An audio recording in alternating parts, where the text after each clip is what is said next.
country is in a revolution. They're sick and tired of what they're getting, and I happen to be lucky enough to be part of it. What if our foreign policy of the past century is deeply flawed and has not served our national security interests? What if we wake up one day and realize that the terrorist threat is a predictable consequence of our meddling in the affairs of others and has nothing to do with us being free and prosperous? What if war and preparation for war is a racket serving the special interests? What if the American people learn the truth?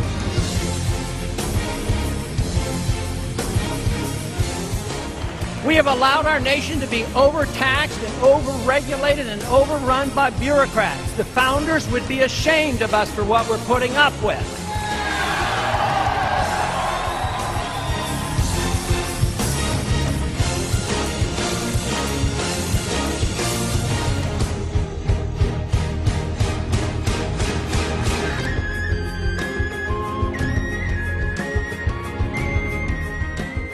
And if you think our government should police the world and spend hundreds of billions of dollars on a foreign policy that we cannot manage, divide us. I believe that when we overdo our military aggressiveness, what it does, it actually weakens our national defense. I mean, we stood up to the Soviets. They had 40,000 nuclear weapons. Just come home. We just marched in. We just found out.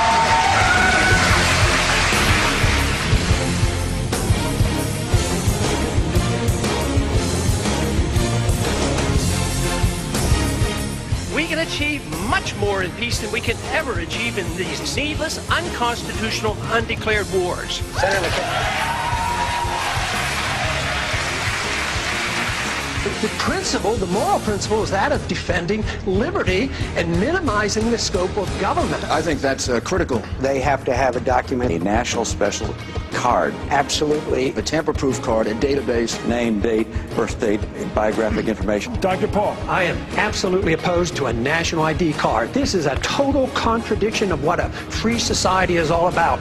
The purpose of government is to protect the secrecy and the privacy of all individuals, not the secrecy of government. We don't need a national ID card. Would you work to phase out the IRS? Immediately. The CFR exists, the Trilateral Commission exists, and it's a, quote, conspiracy of ideas. This is an ideological battle. Some people believe in globalism, others of us believe in national sovereignty. And there is a move on toward a North American Union, just like early on there was a move on for a European Union. Inflation tax, it's a tax that nobody talks about. We live way beyond our means with a foreign policy we can't afford and an entitlement system that we have encouraged.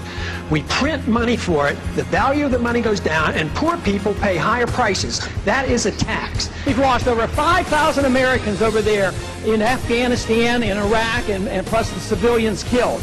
How many more do you want to lose? How long are we going to be there? How long? What do we have to pay to save face?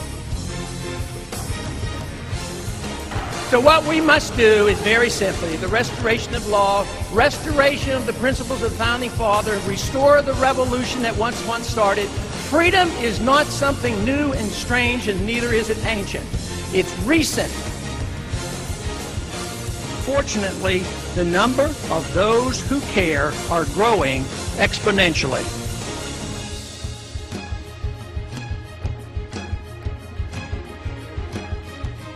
Paul won with 31%, beating out frontrunners like former Massachusetts Governor Mitt Romney, who received 22%. President Obama has 42% of voter support, and Representative Ron Paul, 41%. Wow!